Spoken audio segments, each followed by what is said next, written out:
Institute of Technology, that is IIT, and is carrying interests in innovation, energy transition, and clean energy solutions for a prosperous future.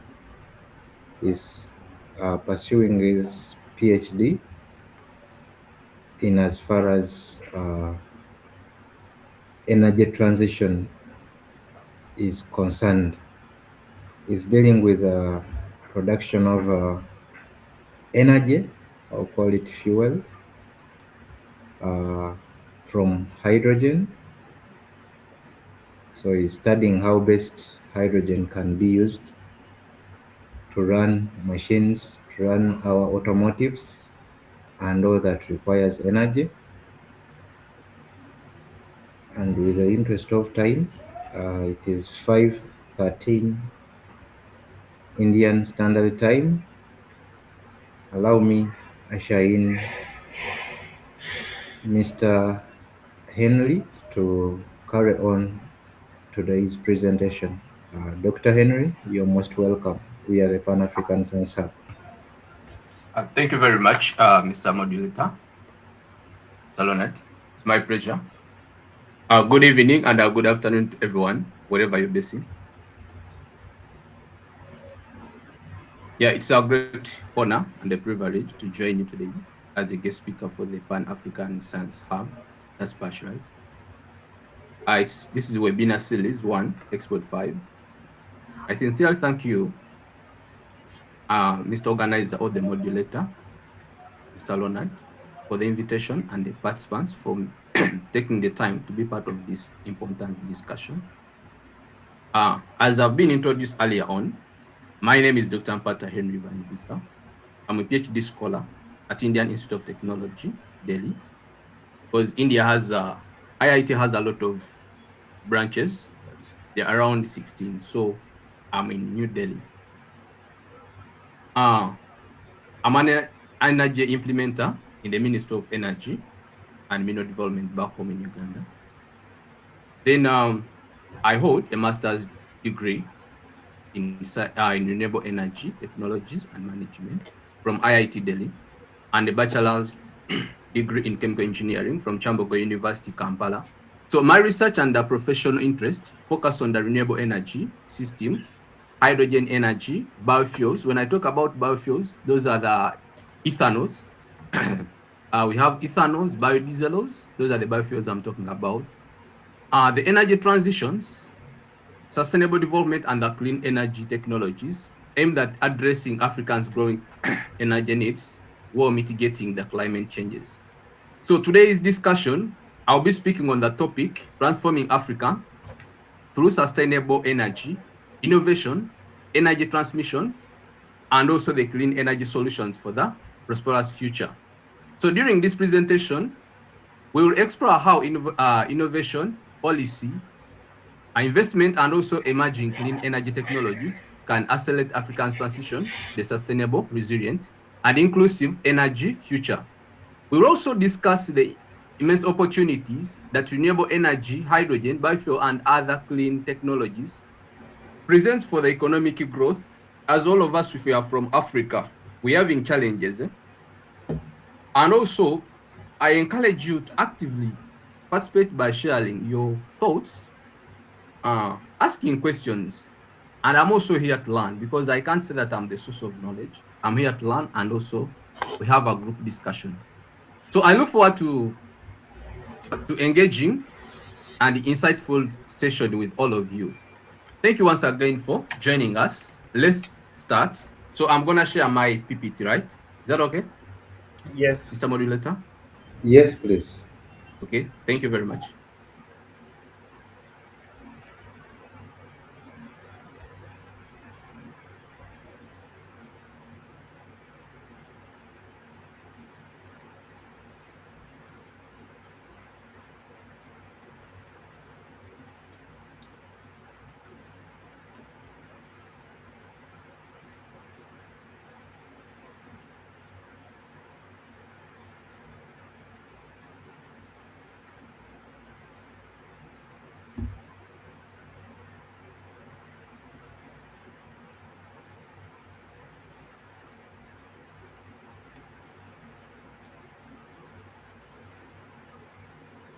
Is my screen visible to you guys? Yes, Sorry? yes, it is. Okay.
It's visible, sir. It's very visible.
Yes.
Yes. Yes.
Yes.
solid kitchen leftovers.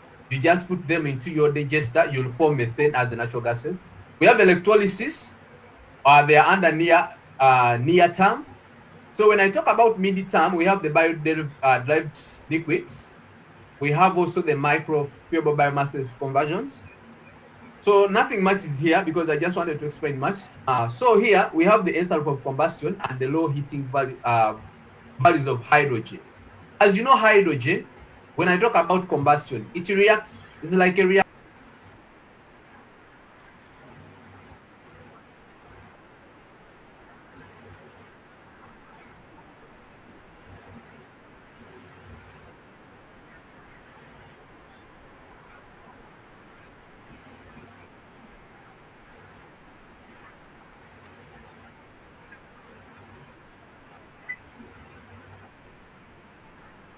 How that hydrogen burns inside that generator or that spark ignition engine.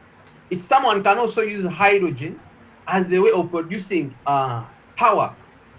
Like there's a project someone told me, I was in Namibia. That guy wanted a project where he was having hydrogen. So he said, I want to get power. Someone also can decide to fabricate these PEM cells, you know, PEM cells, fuel cells, you know them. So you can try to use hydrogen as the fuel. But at the same time, we can use water to produce hydrogen. It's the reverse, as with we shall see later on. So these are just enthalpies of combustion, how hydrogen reacts. So from here, you see, these are around the enthalpy of formation minus the enthalpy of reactants, which we studied. I believe all of us here we know. Just something, nothing much here. So we have the main issue is having these calorific values, because the calorific values of hydrogen,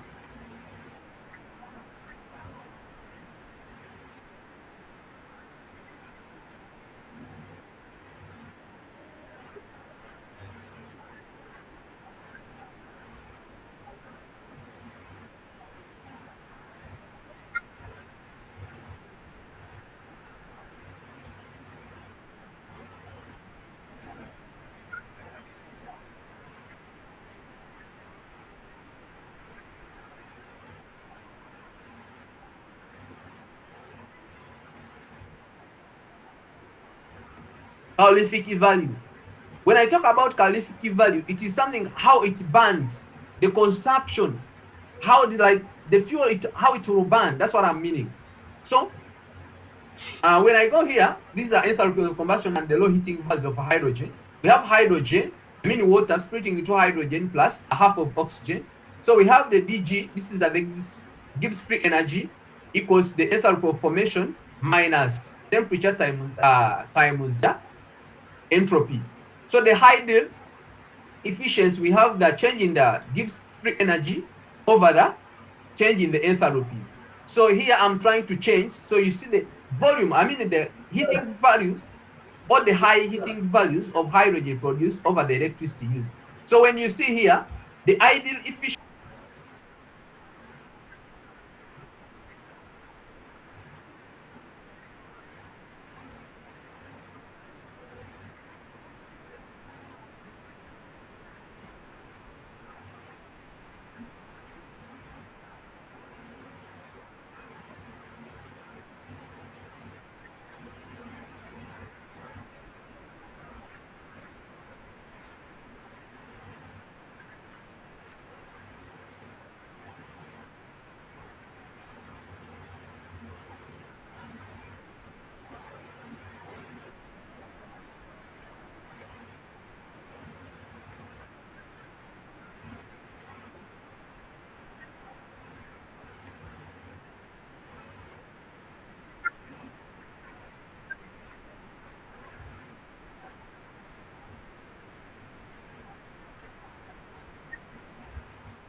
About the stack, you know about the current densities, you come to know about the cell per stack. So these are just nothing new. It's just I'm talking about something. If someone wishes to do a project onto this, so you'll be using hydrogen as your input. Now here we have the classification of losses in electrochemical cells. So when I talk about electrochemical cells, as of already I've seen, like you may have cathode.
We have concentration losses, losses that may result from the change in the concentration of the reactants at the surface of the electrodes as the fuel is used. So we have also the fuel crossover losses. As you'll be moving, you'll find them because as you're designing, maybe for example, and your fuel cell, you'll encounter these things as some of the losses. So we have the fuel crossover losses. The gas crossover in a phenomena, it is a proton exchange fuel membranes.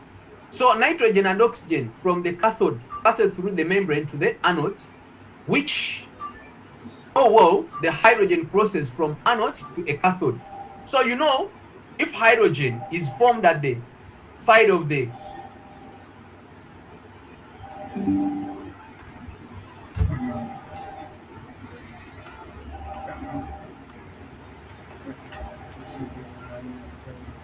I'll show you how these things are forming. So we have the hydrogen crossover leads to the reduction in efficiency due to parasitic hydrogen consumption. You know, parasitic, it is something like dangerous onto those electrodes. So it will cause the hydrogen losses.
You may find that your water has a liquid, you find it as a gas. So when it is a liquid, you know what that means. When it is gas, it is a steam. So you have carbon reacting with oxygen, you form this. Carbon reacting with oxygen, full of this, you get carbon dioxide. And also this, you get this. So these are all chemical reactions. Nothing much is there. So now this is renewable to hydrogen technology pathways. I'll explain much about this because I want all of us to understand what I've drawn here. For example, all of us, I think we are MTechs and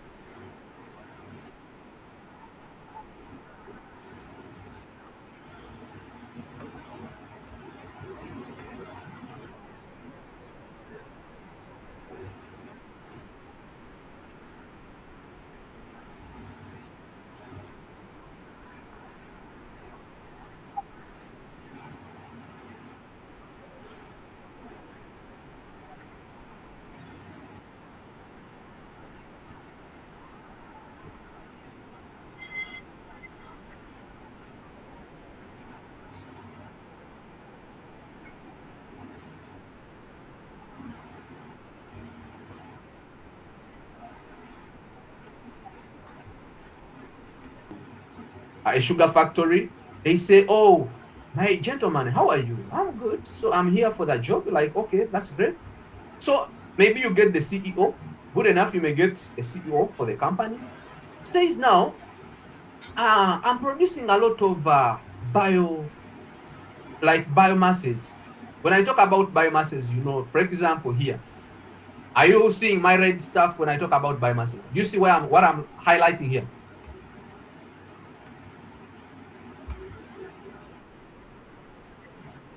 Yes, yes.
electricity. So what will you do? Obviously, you'll be stuck. You'll say, boss, I don't know, I've not studied this. But in actual sense, you have studied this. Nothing much is there. Because what you need biomass. So if you have your biomass, you'll have biochemical and or maybe thermochemical. When I talk about biochemical, you're going to convert your biomass through gasification. Gasification, you'll need the biomass, for example, into your digester. Now that digester gives you methane. Now that methane, you can react it with oxygen. You form CO2. I mean, you form.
So here we have helium. You feed. From feeding, you get heat. Now your turbine is here. So turbine produces electricity. You can either use heat and electricity into the solid because these are electrolyzers. When I talk about SOEs, these are solid oxide electrolyzers. You form hydrogen and oxygen. So 50% of the thermal energy here, you don't use a lot of energy to produce. Then here, this is my fuel cell where we have anode cathode. I think you can see. When you see here, this is a battery.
because it's an oxide. If it's heated up at around 1000 degrees Celsius, it will start separating, or it will be reduced. In a chemistry, we call it reducing it. It will be reduced to oxide of a silic. So it will be, as you have seen it, it will be reduced. Now there will be molecules of oxygen and the reduced silic oxide. Now at the low temperature, when the temperature lowers below 1000, like let me give you an example. All of us, we know butter or fats. When you add just fat to a high temperature, it will melt from solid into liquid. But with time, when it lowers, like the temperature lowers below that, you'll see it solidifying it from liquid back to solid. It's the same way. So as the temperature lowers, now this reduced oxide of silic, it will now absorb oxygen from the water, like the way you see on my right hand side. It will reduce the water, like from water to hydrogen, and it forms back its silic oxide, as you're seeing down there. Silic reduce, now it reduces water to form this. Hope my chemistry is a little bit understandable, because I know some of us, we have challenges in chemistry. Am I audible, and am I clear on that? Yes, yes, you're clear. Yeah, because I know some of us, we have challenges in chemistry. So I'm speaking. If you're not understanding, by the way, feel free to ask much about. We are here to interact. I'm not here. I'm not teaching. We are just sharing. Yeah.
Energy or electricity, chemical, it is the chemistry I'm using. That's why we combine the whole three words. We get one what? One one. Okay, I can call it just one process. So here you see the way I've explained. The photons are coming, they heat up the my separator or the splitting, it enters into the anode, I mean the cathode. Now the chemicals are there, they're splitting, because when this one splits, like someone who studied senior 4 chemistry, when you have a solution of sodium chloride and the sodium hydroxide, they will have ions, sodium ions, hydroxide ion, and hydroxide ions, and also chlorine ions. So those ions, they look for which one can I be contented, stability. I think you know that about stability. So you'll find the one which is stable, it will just go and combine with one and it forms. So you see the other one, sodium hydroxide is moving out, sodium chloride is moving out as it drops, then it as aqueous. So you see chlorine is moving. Actually, also this one is used in chlorination. Companies which are using, who are forming chlorine, like in the water treatment. When you go to the Ministry of Water and National Sewage something, they're using this process to get chlorine because they are treating their water with chlorine. So they are using this in large scale. So this is about the different materials. I've told you about, we have the insulators, semiconductor, conductors. I told you insulators, they have big band gaps. Semiconductors, their band gaps are smaller. So when these ones are big, you see it cannot be easily conduct the proper conduction. So here we have conductors, they have no band gaps, so it cannot allow the formation of those electrons, the movements of electrons. So you see, so here we have the semiconductors and their band gaps at 300 eV. I think much of you guys, you know this. And so we have the systematic of thermochemical water splitting. This is you guys, they have photo electrochemical water splitting. So this is thermochemical water splitting. And the whole thing here, we are forming hydrogen. So here we get water, water, we enter it into a chemical reactor or a chemical reaction. You split it with heat. It's called endothermic reaction. Anything which requires heat or energy, it is endothermic. So you need the water into a reactor, or you can call it a chemical reactor. You'll get oxygen and you get hydrogen as our product. So here you see thermochemical splitting of water to produce hydrogen is considered as one of the potential methods for large-scale generation. And when you go to company, there is a company in Turkey, they're using this process. So they are forming their hydrogen using this is the biggest way, but it's expensive. The heat source such as nuclear and the solar etc is used for hydrogen production. So the following thermochemical cycle for the large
the balance. You know.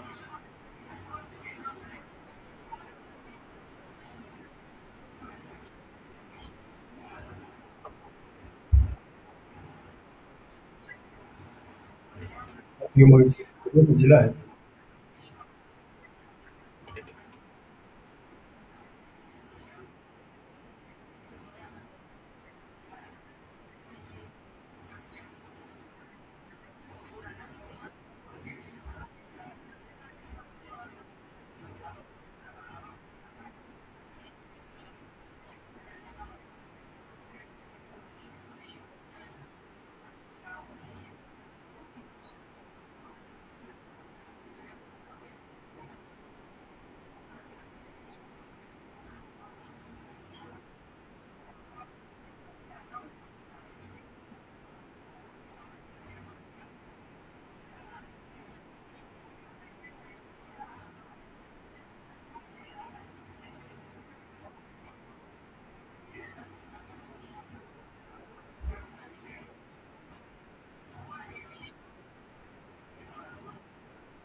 On my left, cathode on my right.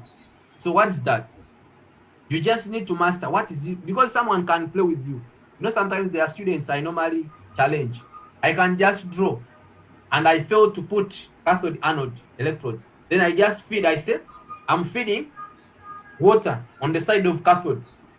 When I feed water on the side of cathode, obviously I'll know I'm dealing with alkaline and solid. When I'm feeding water on the side of anode, obviously I'm dealing with PEM.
One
project came out.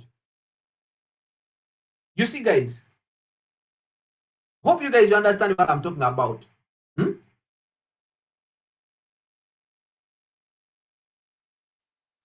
Yeah, these are just not, I'm not so speaking. Let's not just have a formality of having a lot of theory. But someone gives you a project, says, because just believe me, 2 years from now, all of you guys will be like, don't look for that job. Look for projects. Look for people.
Maybe 5 or 6 out of 10.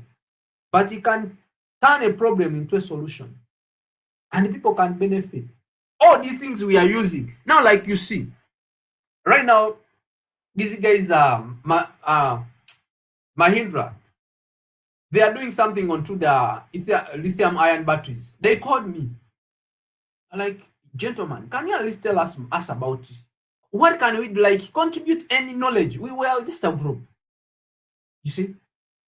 Then we talked, we did enough research. See? It's not just a matter of you just saying, I'm a PhD scholar. Don't just have masters. Have a master with the knowledge. How can you formulate your masters into action, into tangible things? Because at the end of the day, we want tangible things. Like me, I'm working on hydrogen backfire. Like the way you see backfire. Some of you guys, you see, I'm having a call, but my phone, it's heating up.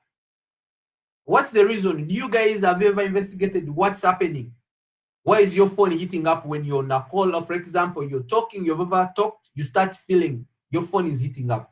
Those are the backfires happening in your battery. Later, you'll find the SOC, maybe for example, the state of earth or charges, they are reducing. That's also another topic, you guys, if I'm to discuss, you know. So you need just to be knowing, it has heated up. So what is the solution?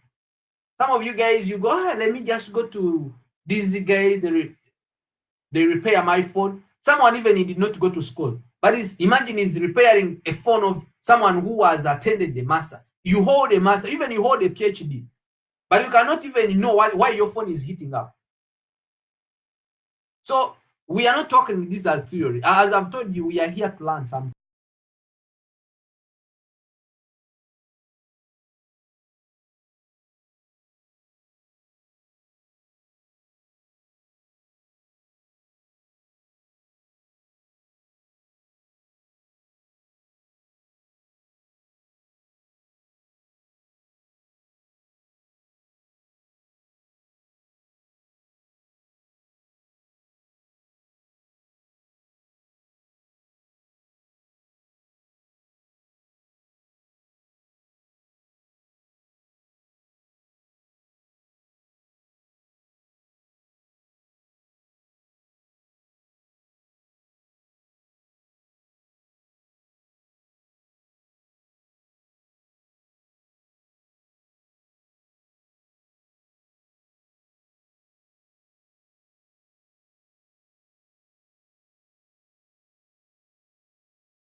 Don't say that you're going to give me, I may not lie that I'm going to make you guys, I work on your project. but we shall share knowledge. I say now, you need here, you need to do this, and we implement the project.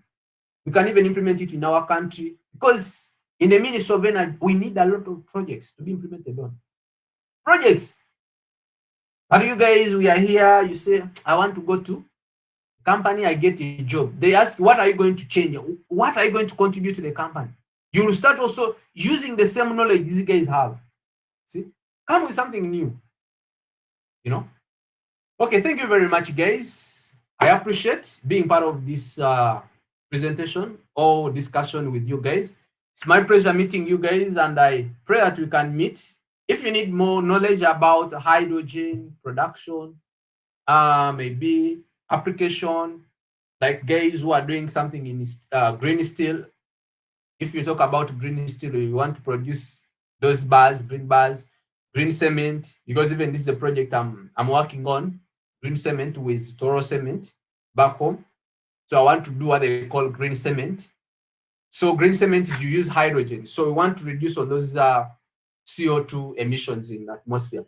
So a lot of projects are just around the globe. So just think about something. What can you change?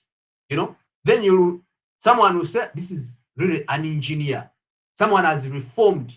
He has innovated something to at least, you know. So I pray you guys continue coming and you guys meet, because whenever we meet, we share knowledge. And that's the only way we can, you guys, link up. Thank you very much. I look forward for any question, if someone has a question. Meanwhile, I kindly beg to submit this and to end here. Thank you very much. All right. Thank you very much, our today's speaker, for such an informative session. We would love to stay with you more and more, but time is never on our side. And hopefully, the engineers and each and everyone in the building this evening has gotten an idea, has been awakened on what project that can be carried on what idea can be turned into reality.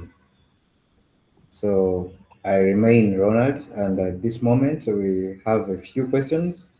Let me first give an opportunity to Mr. David, who threw in a question in our chat box. I'm a student of engineering at International University of Applied Sciences, Germany. Can doctor do all his work a renewable, without a renewable energy electrical engineer? Let me welcome Mr. David to elaborate on this question so that doctor can respond accordingly. Mr. David, can you please unmute? All right, thank you for the opportunity. Good afternoon, everyone. My name is Lotiang David. Yeah, I'm a student at that university I mentioned in the chat. Dr. Mpaata was talking a lot about electricity in part of his speeches, and I realized that he has not done anything to do with electrical engineering. So I was wondering, in whatever he's doing, does he need to involve an electrical engineer who has specialized in renewable energies? Thank you. Thank you very much. Let me answer that directly, because much of people ask me whether I'm an electrical guy. Actually, I've never done anything about electricity. I'm a chemical guy, because I think from on the genesis, as the moderator introduced me, I'm a chemical guy. I hold the chemical engineering. That's my BTech. I did renewable. So I'm telling you, when you're an engineer, don't just look onto the area that you say, I'm a chemical, I'm in electrical, or I'm a chemical. So how is energy related into electricity? Or maybe I'm a civil engineer, because you're going to encounter all this. Now, when I talk about hydrogen as a fuel, because I was explaining, you will need anode, because, for example, anode, cathode, water is entering. So when the water enters, it splits into oxygen, hydrogen. Now the electrons which are using to split, it's now moving through that circuit, the one I've drawn. So when that circuit moves, it will form electricity. So now it forms me to be electrical engineer. but still I'm a chemical engineer. You see how my now chemistry, I mean electricity is entering in. So you need to be knowing everything. Have you ever done power electronics? These are the things you're going to encounter when on your journey. Someone may give you a project, regardless, he doesn't know me because people have money. They want to invest. He says, you're a chemical engineer, electrical engineer. Can you help me, please? Form this. So you need to sit, you say, I did electricity, I did some small electricity, maybe course in my senior. That's why I said you need all levels. Senior one, I don't know which country do you come from, Mr. David? I'm a Ugandan. Now, thank you very much. Like you may say, I did some physics in, some of us, we dropped physics. I mean, yes, some guys dropped physics, like my senior 5, senior 6, I did biology, chemistry, mathematics. So I left physics in senior 1, 2, 3, 4.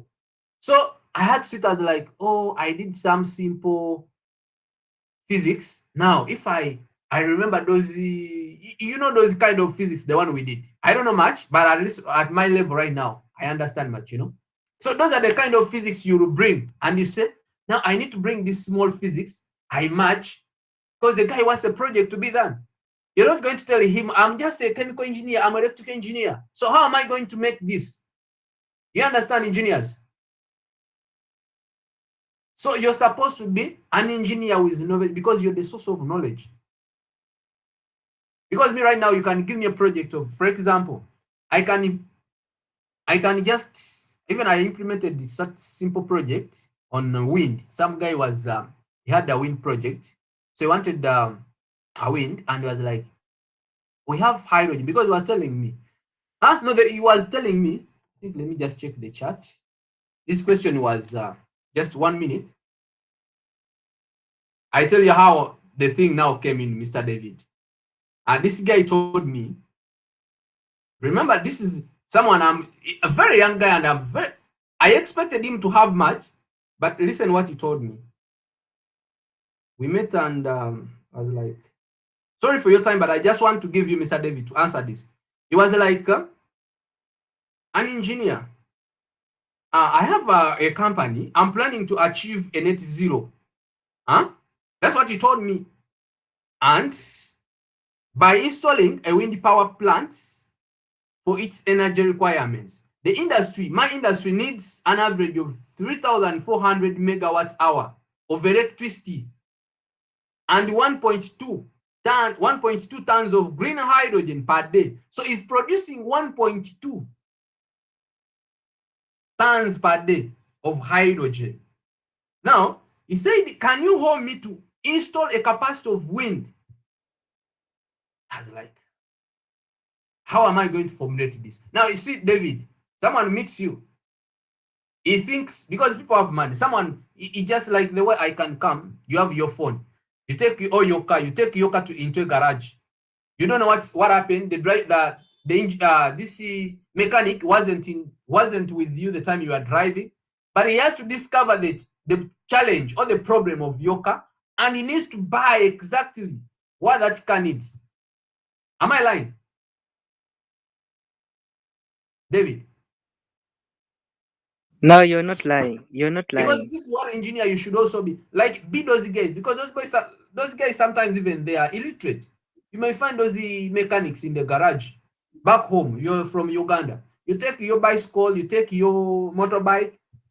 You say, please, I want my bike to be repaired. And he asks, what's the problem? He says, I don't know. Even you sit away, and the guy starts opening. Then he says, okay, boss, you need to do this. And when you start, the car starts.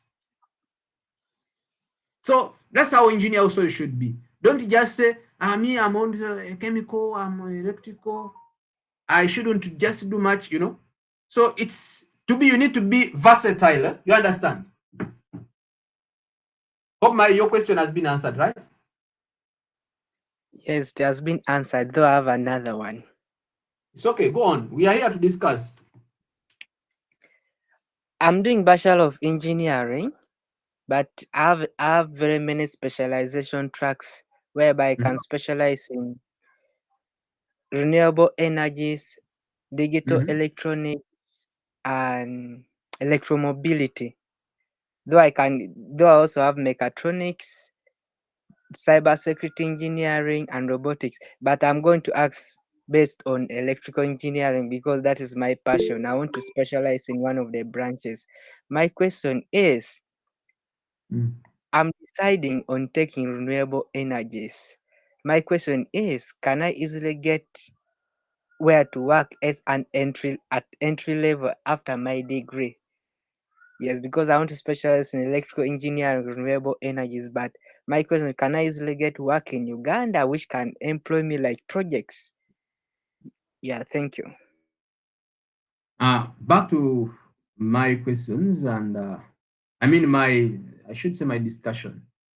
See, David, when I was coming out of Chambogo, because I know your mind is looking, say, I'm studying in German, I want to go to the Ministry of Energy. Because your target, you want to be in the Ministry of Energy, right?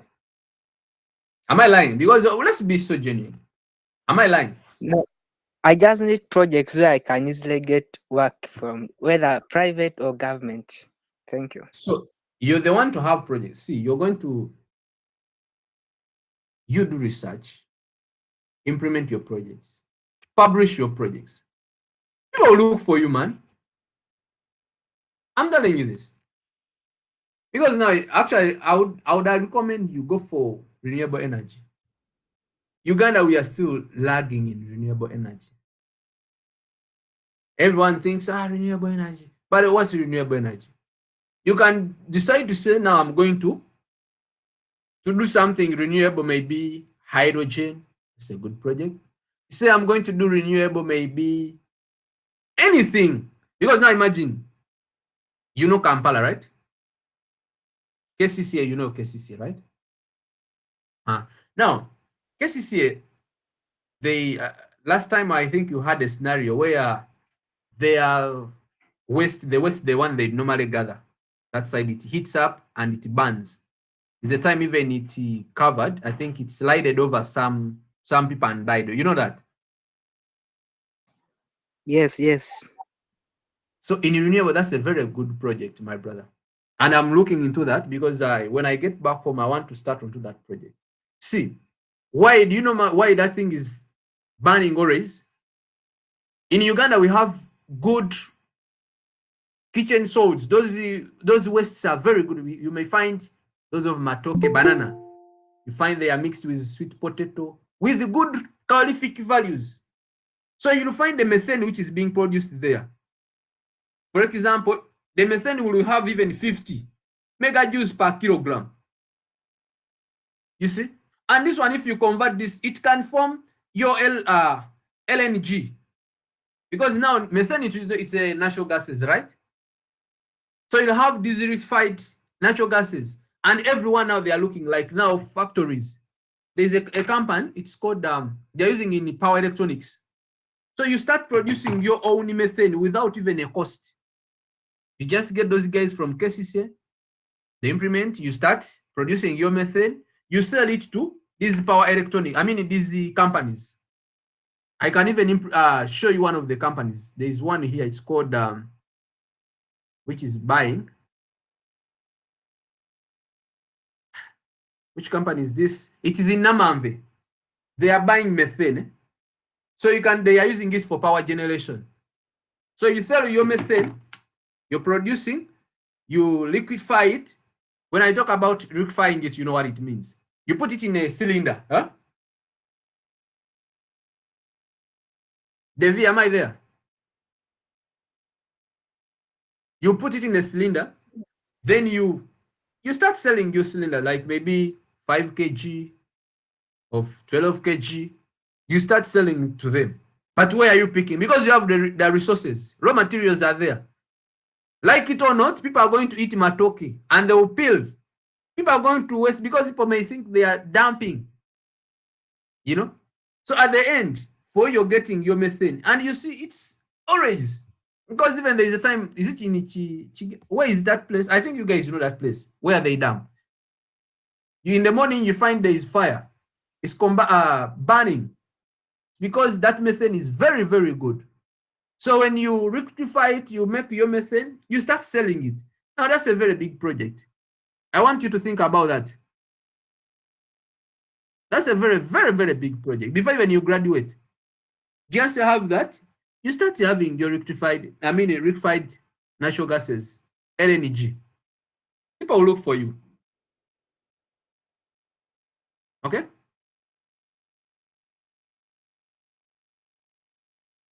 Any question? All right, thank you very much, Doctor, for that elaborative response to that question. So on my side, I have a question. Is this mechanism you've explained to us of hydrogen energy transition, is it the mechanism behind biogas, the production of biogases in homes? And then another question is, I've seen the mechanism. We always, you've produced hydrogen from water, and in producing energy from hydrogen, we are just merely doing combustion with oxygen so that this hydrogen can be recycled back to water. So, unlike these gasolines, so we are not having any byproduct at the end, because the product is the byproduct and it's recycled back to the hydrogen and all that. Because I think some time back I saw an innovator who came up with an automotive which used water as fuel. So I'm getting it to understand it better now that probably this was hydrogen energy transition. And so assuming that this water that is produced upon production of energy from hydrogen, can it be home usable? And like how long can this process be recycled from water to hydrogen to water again, water to hydrogen to water again? And then let me read all the questions. I think you'll respond at once. And then we have our streamers from Facebook who asked these questions. Can hydrogen energy become a practical and affordable solution for African countries? And what I beg your pardon? Can hydrogen energy become a practical and affordable solution for African countries? And what challenges stand in the way? That was question number 1 from our Facebook live stream. And another question reads, how can Africa leverage its abundant renewable resources to become a global producer and exporter of green energy? And another question is, what investments and infrastructures are needed for African countries to develop a hydrogen economy? And then another question is, what opportunities exist for students and young researchers who want to specialize in hydrogen technologies and fuel cells? Thank you. Those are the questions from our live stream. Okay, so thank you very much, Mr. Modulator, for these questions. I'm going to start with your questions. You see, hydrogen is a very good, I see. Okay, it's just a matter of game of water, hydrogen, right? Why hydrogen? One, combustion of hydrogen. When you're forming, okay, production of hydrogen, there is no, do you see any carbon in that reaction? When I told her, do you see any carbon? Not really. Do you know why hydrogen is preferred as the cleanest energy, and every country is yearning for it? Not really. Because there is no carbon dioxide. You split water, you get hydrogen and oxygen. Now you use hydrogen and oxygen, you get water. So it means there is no that carbon dioxide produced in the atmosphere. Global warming is a result of carbon dioxide. Gasoline, when you're burning gasoline, you will have carbon dioxide and water. And this carbon dioxide, we are fighting. Because during my project, my MTech project, I was doing ethanol gasoline blend. So you blend the portions, like India here, they are not using 100% gasoline. They are using E10, E20, and E5. Soon after, they have commenced E85. When I talk about those things, you understand proportions, right? So in Uganda now, we have just started 1% E1. So we have 99% of gasoline and 1% ethanol. So we are trying to reduce the number of carbons in our fuels. Why everyone is targeting hydrogen? One, hydrogen is the cleanest. Because India now, when they target into hydrogen, there is no carbon dioxide. When there is no carbon dioxide, there is no emission, there is no global warming. You understand? So it's just a matter of playing, because I told you hydrogen can act as a fuel, and also it can act as for production. Because when I use water, you split, you get hydrogen, oxygen. When you get hydrogen, plus it burns with oxygen, you'll form water. And it will be a clean one, byproduct. In exo, like you have Vicker, there is a combustor, you're feeding hydrogen in the spark. Now exhaust valves, what will come out as is water. And if your engine is producing water, can water kill your engine? Obviously no. Can it be even harmful to the environment? No. You understand? So something very easy. Then about your friend, because I think I've answered your question. Then about biomass formation.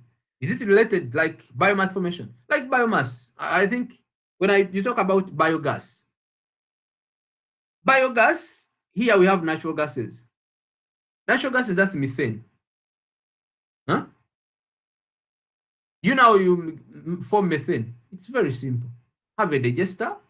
Sometimes even, well, you know methane. Just I want you to, you're in your house. Just pick leftovers, you have whatever you've eaten today. Keep it somewhere, you cover it. Huh? Then when you come, open. After like 4 days, open it and lock the room. You tell me what will happen the following, like you come in the room, what will happen? That's the smell of methane. You understand?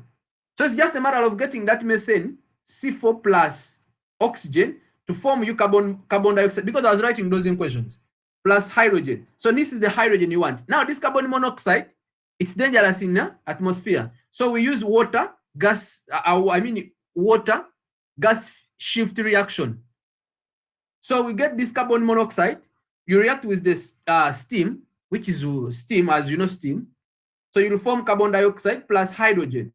So that's why I was writing all the equations. I didn't want to speak much, but I wanted you to also know much of the chemistry, because I know all of us will know, you know. So when you have your methane, it's just a simple thing. Because here you need the gas fire, you need now a reactor, so you form everything. Then about can hydrogen energy be practical? Your friend from he said from online. Can hydrogen energy be practical? Because the time I was having a call. Yes, please. The question read, can hydrogen energy become a practical and affordable solution for African countries, and what challenges stand in the way? One, affordability. Oh, let me start with the challenges. One, hydrogen, you know, it is a flammable gas. If you hold it weirdly, it will burn you. If actually, you know, I've told you, it's 121 megajoules per kg. Like you see, we call gasoline being one of dangerous. I remember when we were growing, when you put petrol, okay, we call it petrol. When you put petrol there, don't move with fire. Yes, true. It's around, because that's around 44 megajoules per kg. But now hydrogen, which is 3 times that gasoline, even a mere just feeling heat, it heats up. If you're in the lab, actually in the lab there, when I'm in the lab, don't enter lab when you're stressed, hydrogen lab, because you'll end up burning. The whole institution can just go onto fire. Then affordability. One, African countries, why I can say yes or no. One is it's affordable. You know, they produce hydrogen. Water, like for example, if now, let me ask you, Can't you afford the water in your home? Huh? So it's just a matter of you invest something in that technology, like the setups, those instruments, and you form. If you start forming, producing hydrogen, that's done. Raw material is always there. Okay? So that's okay. Second question.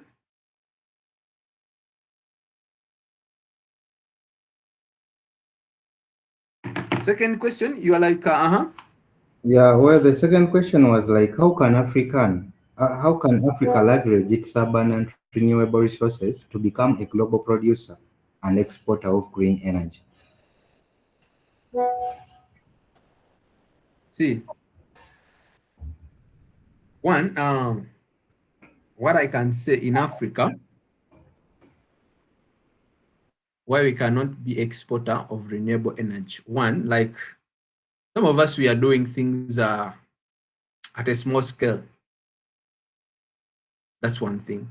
And secondly, now, for example, when I talk about wind, like in Uganda, we don't have oceans. We have lakes, and the velocity is around 2.5.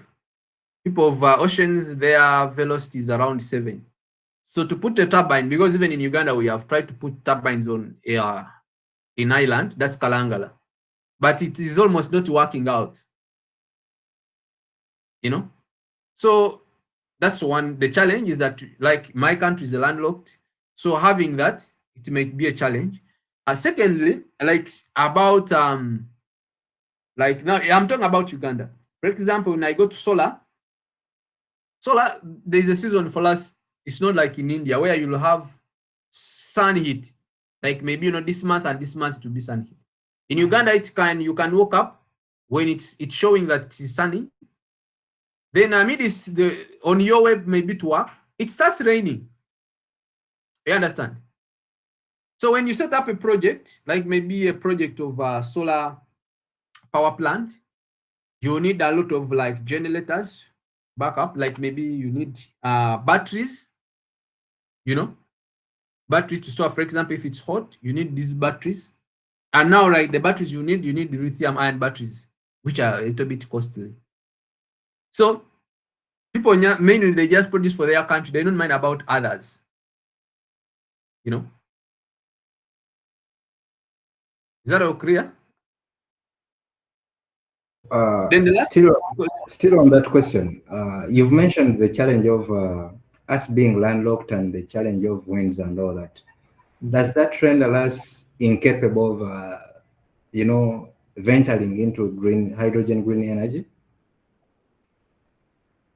it cannot lend us, but now imagine, let me assume. Do you know that right now in Uganda we haven't even implemented anything about, okay, we are just still in theories about hydrogen production.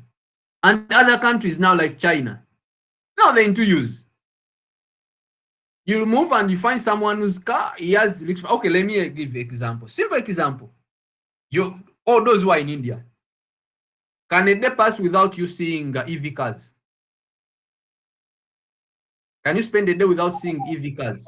And even someone who is in Germany. Not really. Obviously, EV cars are everywhere. But in Uganda, we have Kira. They are trying, but even they are failing. You understand? When you go to China, hydrogen cars have already now, they're in market. They're already working. For us in Uganda, we are just trying people to adopt EV cars. In India, India, people are actually, after 5-10 cars, you will see. Like almost all public cars in India here, those buses are EV cars. These bikes, these Blinkity guys, they are using, am I lying? They are using all EV. So in Africa, for us, we take things for granted. Yes, we may have knowledge, but people put this into practice. So hydrogen, like now I'm telling you, like now the hydrogen, the backfire thing I'm working on, like using hydrogen. It's working, but how many people are willing? Even in Uganda, we cannot even have, imagine, ethanol gasoline blend. We have just started with 1%, imagine. India started right now, India is he has commenced 85%. 85. If I ask you in India here, can you look for me, just get me a petrol station, which is having gasoline, pure gasoline, it's not there.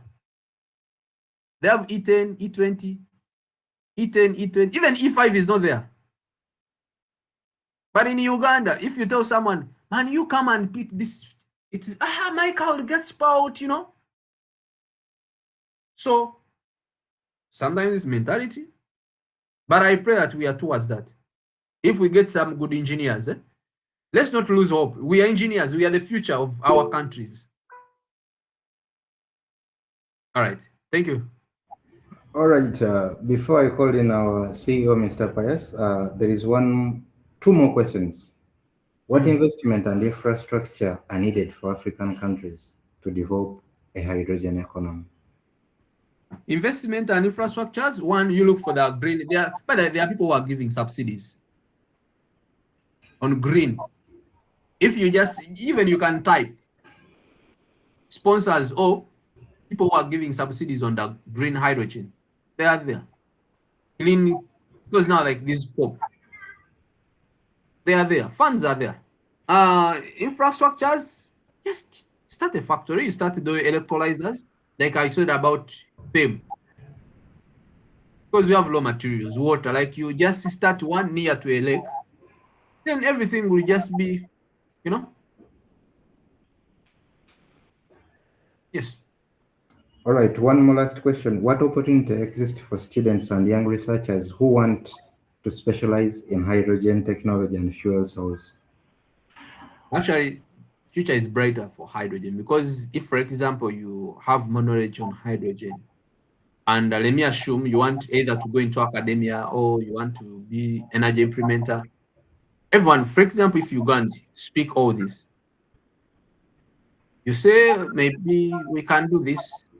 Every organization will have to employ someone who has knowledge. Everyone wants to have someone who, like, let me give you an example. You're the CEO. Can you bring someone who doesn't know anything? Obviously, you need someone who knows something at least, and you will implement something. Like when I talk about implementing, you need to argue. You say, sir, why are you using, for example, you're using electricity, this much electricity, or you're throwing this as a as you know, I normally have that.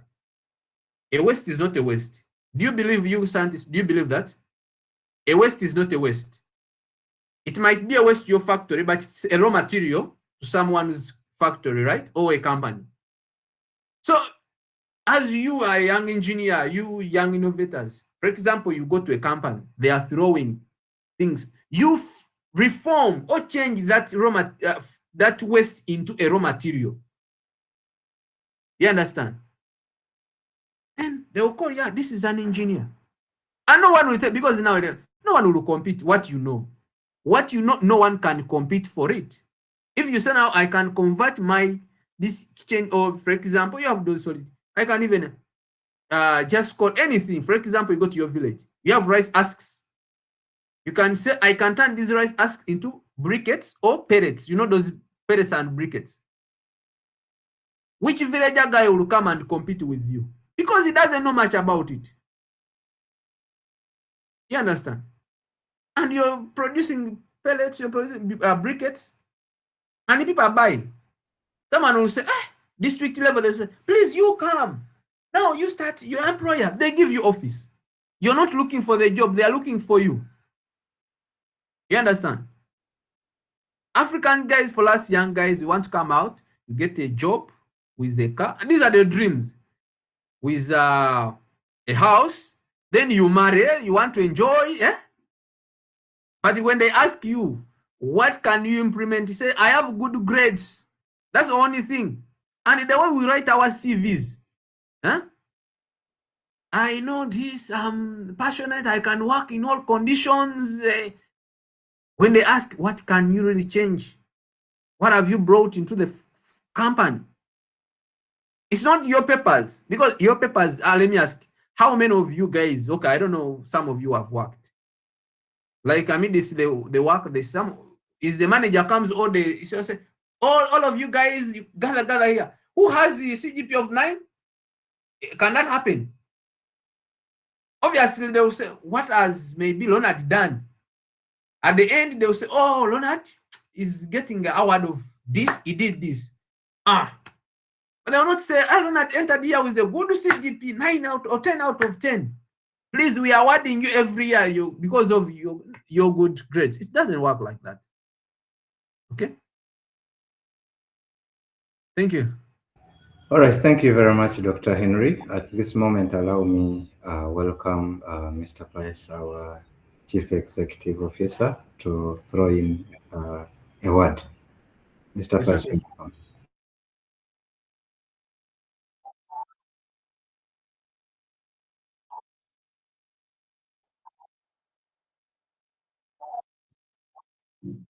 Yeah, thank you. It's my pleasure.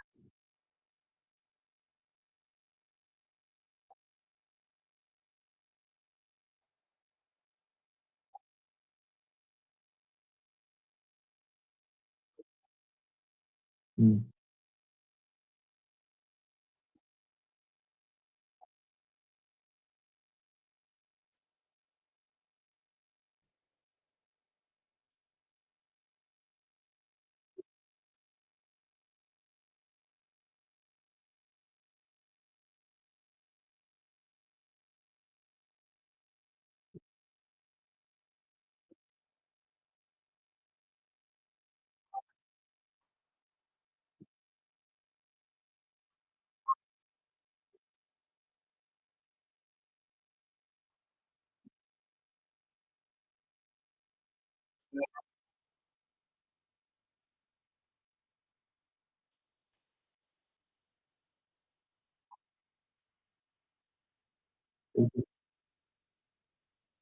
Thank you.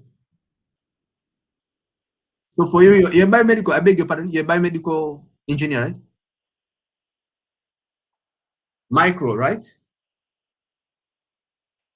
But now let me ask you, because this microbio. So this is about biology. Like when I talk about, let's just, I told you, like, you guys, let's be friendly and we talk reality. Things are different. School things are different when you come out. You may just go to a hospital, let me assume, right? You know that which level were you in the time of Corona time?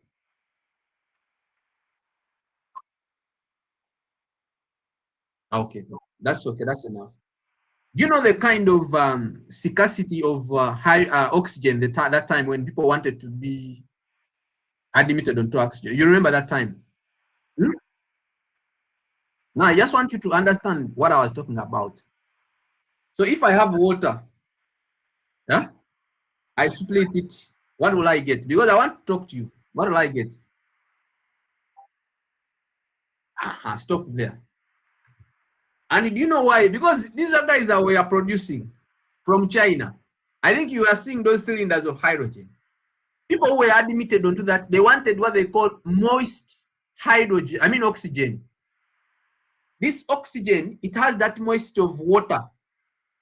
Is the one they were using. They are not using this oxygen like the ones what? This is what they were, but it was a simple project in China. Someone was made man out of it. Because he was stocking, he was throwing away hydrogen, not throwing, but he was storing it. So now he was starting supplying oxygen. It's just people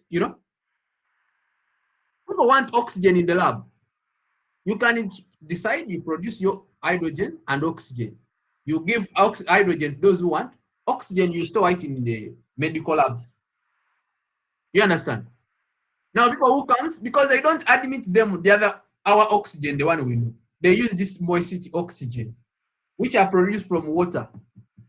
So that's the one. So I told you, when you're into, just think, I'm a biomedical, I'm a civil, I'm this. Should go beyond. You understand? All right, sir.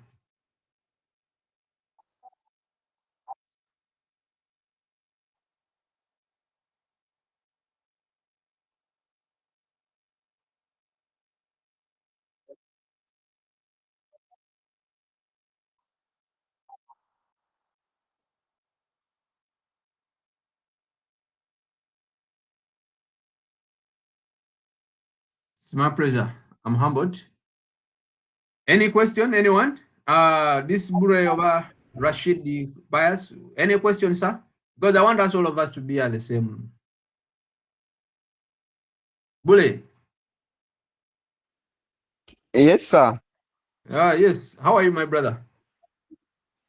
I'm fine, and you, sir? Any question? I